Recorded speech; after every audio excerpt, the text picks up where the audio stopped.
Let it drain for a little bit. Whoa! I love this recipe because, let's face it, it's mac and cheese. Everybody loves mac and cheese. It's delicious, it's cheesy, it's rich, it's creamy, it's yummy. You can put anything in this recipe that you want. I'm using brisket from our food truck. It's smoked, it's already really good.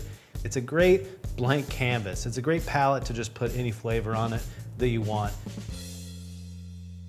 I'm Evan LeRoy from LeRoy and Lewis Barbecue in Austin, Texas, and today I'm making brisket mac and cheese. For this recipe, you're gonna need milk, cream, butter, kosher salt, white pepper, all-purpose flour, American cheese, cheddar cheese, smoked Gouda, Parmesan, some macaroni noodles, and of course, our smoked brisket. But if you don't have smoked brisket, you can substitute with any kind of leftover meat you want, or even vegetables, maybe some sauteed mushrooms. For this recipe, we're using LeRoy and Lewis smoked brisket.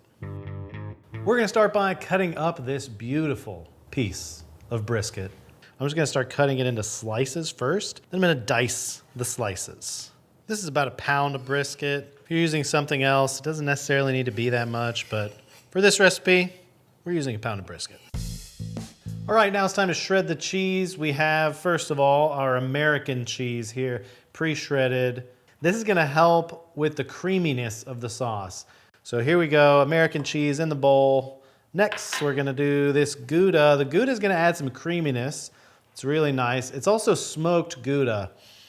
It's gonna complement our brisket, and if you're not using brisket, it's going to add that smokiness that the brisket adds into our mac and cheese.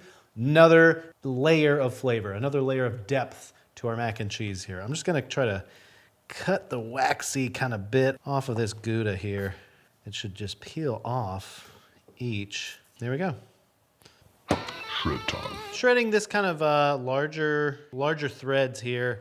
It doesn't need to be very, very fine. Once we get all the cheeses into the hot liquid, they're gonna melt down. They just need to be uniform. That's really what we're looking for. We want all the cheese to melt at the same time. We don't want any kind of big chunks.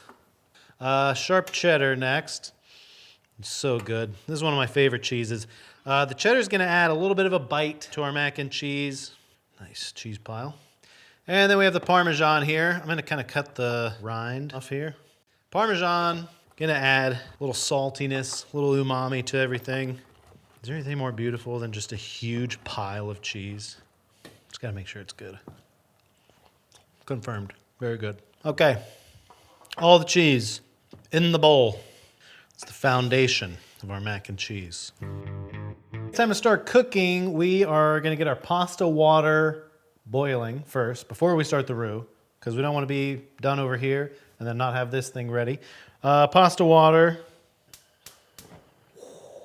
Over high heat, this is the pasta pot. I have the insert in here ready.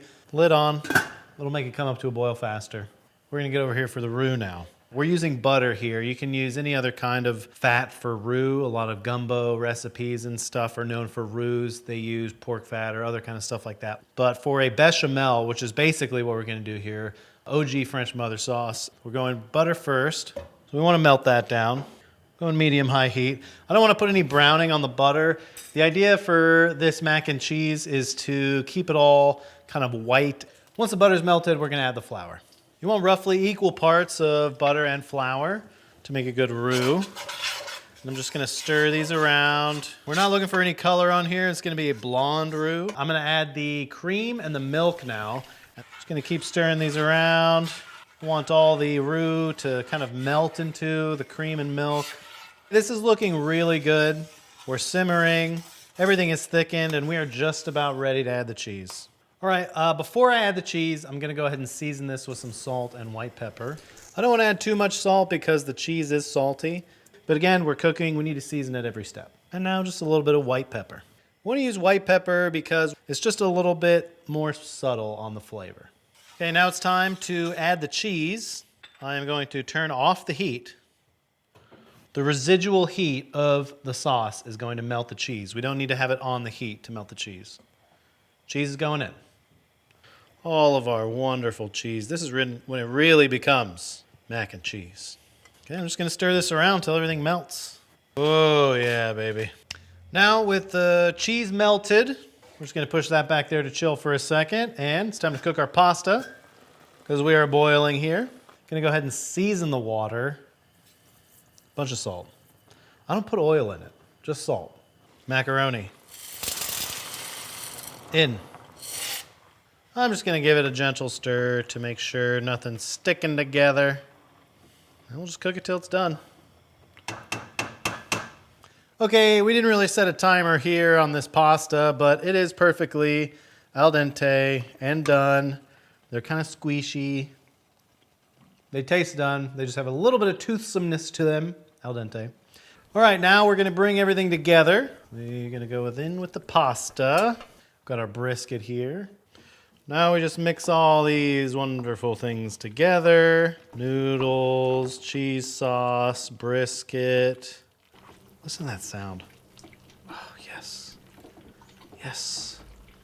So we're just a little bit tight here on our mac and cheese. I want it to be just a little creamier. But instead of adding more cream or milk or something that's cold, it might seize up a little bit. What I'm going to do is just pour in a little bit more pasta water. And that looks great. Pasta water, the great equalizer. All right, this mac and cheese looks fantastic. We're gonna put in this baking dish. Put this in the oven for about 20 minutes. We're gonna take it out when it gets a little bubbly around the edges and all the brisket's gonna be heated through. The noodles are gonna soak up the cheese sauce a little bit. It's gonna be great. Smells so good. That's what we're looking for. Brisket mac and cheese ready. It smells delicious. It looks delicious. We're gonna plate it up and I'm gonna eat some. Here we go. Let's dig in. Want to get some of this kind of exterior crusty piece. Want to get some of the brisket. One of my favorite foods. Wow. Perfect, perfectly cooked, creamy, cheesy. The noodles are cooked perfectly. The brisket just adds that perfect amount of smokiness, a little bit of pepperiness to it. So, so good. I could eat a gallon of this stuff. I could sit here all day. All right, that's brisket mac and cheese. I'm Evan LeRoy from LeRoy and Lewis Barbecue in Austin, Texas. We'll see you next time.